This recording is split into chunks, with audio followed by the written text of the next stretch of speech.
All right, man. I just woke up. It's about 5:30 in the morning.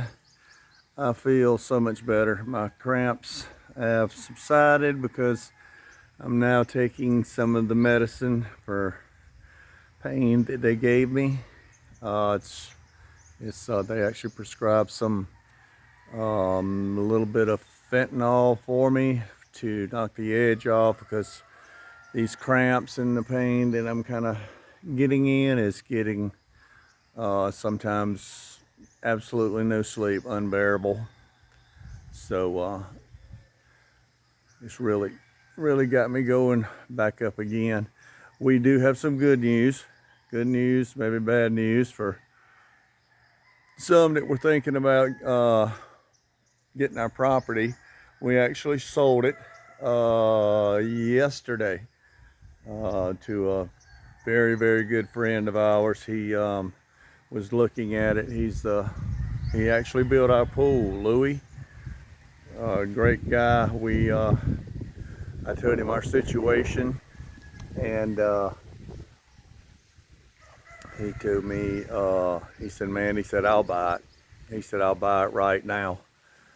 And so, yeah, 3 days later, we're at the attorney and we got paid, and, thank God for that. So we have hopefully enough money.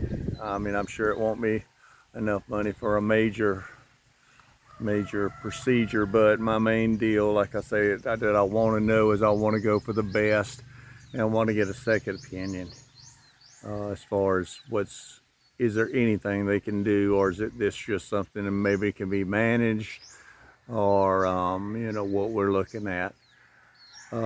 Anyway, I appreciate all the comments that you guys have kicked out to us, and all the support. We constantly trying to provide for our kids and provide for the future and provide for the right moves, and it seems like we always seem to figure something out. Me and my wife always have been able to figure things out. I think a lot of it comes from my daddy, who always told us to figure things out. There's always a way. So, but yeah, this is the first step. So within the next 2 weeks, we're going to Thailand. We emailed Bumrungrad Hospital, and they already have a case number. They already have and I'm sure I'm repeating some of this, so y'all don't beat me up too much. Number one, I'm old. Number two, it's early in the morning. Number three, that's just I got a lot on my mind. I've told this story a lot to different people here lately, and then there's a lot of people I haven't told because I really don't want things to get out until we kind of get an ending on this thing. But everything that we've ever tried to do, we always work it out. We always figure out a way. So we thank the good Lord for helping us with that. I mean, I almost fainted the other day when he said, I'll go ahead and pay you cash for our property. And that helps out because I don't have to wait for things to clear. Here in the Philippines, it can take some time. So we actually got our cash the next day. So we didn't have to go pawn our truck, thank God, because that would have been more interest that we would have had to pay. So we don't have to pay that. We don't have to pay a realtor now. They're 5%. So we saved there. We actually lost money because we had paid 30,000 pesos, which is about $600 already to process the papers. Well, now, we're not actually doing that. We're the fella who bought it or whatever, he's actually reprocessing his. So we lost that money. We lost 12,500 pesos from the previous owner, who had promised and wrote in the contract that he was paying the back taxes, a Filipino, and they did not honor it. After we paid the asking price. You know, we didn't even ask for discount or nothing, but again, another example of how things work here. So we had to wind up paying that in order for things to move forward. So thank God that's out. But I did want to give a little health update, and hopefully in the next couple weeks y'all will get to see a little bit of Thailand. But like I say, even let's see, another thing that we lost on the property was we had it surveyed for, we were going to split it in half for subdivision lots, and that was $300 for that. So we lost that money. So I think, and then I dropped the price $1,000 because the guy was going to do cash, you know, so that helped out with him. So basically about 2,500 is what we lost on our property. We didn't make a dime, we didn't make any profit, but it's kind of like with my permanent residency now. I will lose my permanent residency if I go right now, but the Philippines gives no emergency leave, you know, on your probational period for permanent residency, which the United States does, but of course the Philippines does not. You know, so that's another $2,000. This went down the toilet. So, you know, I'm not going to rant and rave, but anyway, it is what it is. You know, yesterday was a nice chilling day. It was hot, hot, hot. But yeah, I chilled out. Thank God we could have our air conditioner, and our fences are almost complete, you know, so certain things that I want to have completed around here for, you know, my kids and privacy and so on. We got fires and stuff up here now too, so this is a little bit better fire break, you know, in case anything happens with that. So you got to always be prepared. Always be prepared here.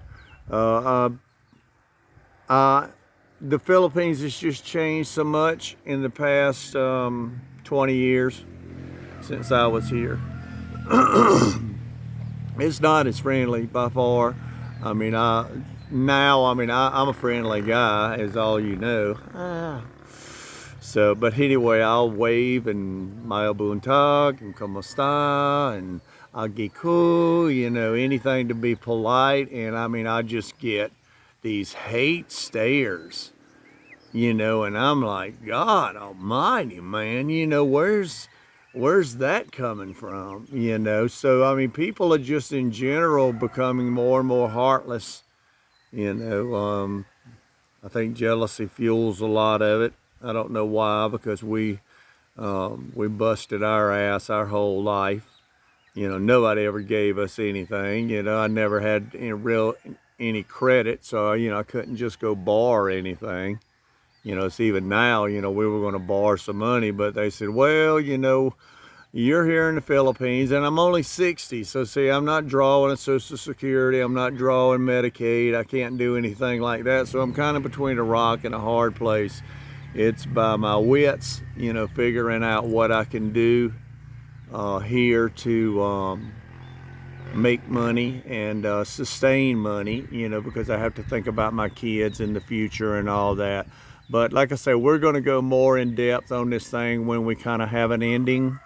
We're going to go to Thailand, and I've never been able to take my wife anywhere other than United States and Philippines, and she was already from here. So, you know, we had planned on traveling and all that. We see a lot of people that do get to travel, but we haven't been able to. We sacrificed most of our life for our kids, and that was fine. We were actually sitting there watching videos yesterday when they were little, and it was so much fun when they're little, and you didn't need a lot. You know, you just had each other, and that's the way we are. We have our tribe. We have our tribe, and we're tight, and we're close, and we're bonded, and you know, so I'm thrilled with that. Elvis is getting a little better. I want to give a health update on him. He has dengue fever. So his health update, could take a week, it could take 3 weeks, you know, for him to get better. I hope a lot quicker. because, you know, he's going to have to step up into a man's shoes, as I told him before, taking care of his sister and his brother and his mother and such as that. So, but anyway, thank God, he's doing better. You know, that's always a scare when, you know, something's going on with your kids. But anyway, next time next video, I promise, I'm gonna try and do something more fun, like the crazy guy used to be when I was first on here. It's just when you don't feel good, you know, the G-Man just don't feel like getting out. He don't feel like laughing and talking, but I think the day I stop talking is the day I die, because I love talking. I love eating. Yeah, I love fish. I love pork. I love sweets, but I can't have sweets because sugar's bad for you. At least that's what they say. Who knows? But anyway, you guys, you have a great day. Right on, right on, right on. And I will see you soon.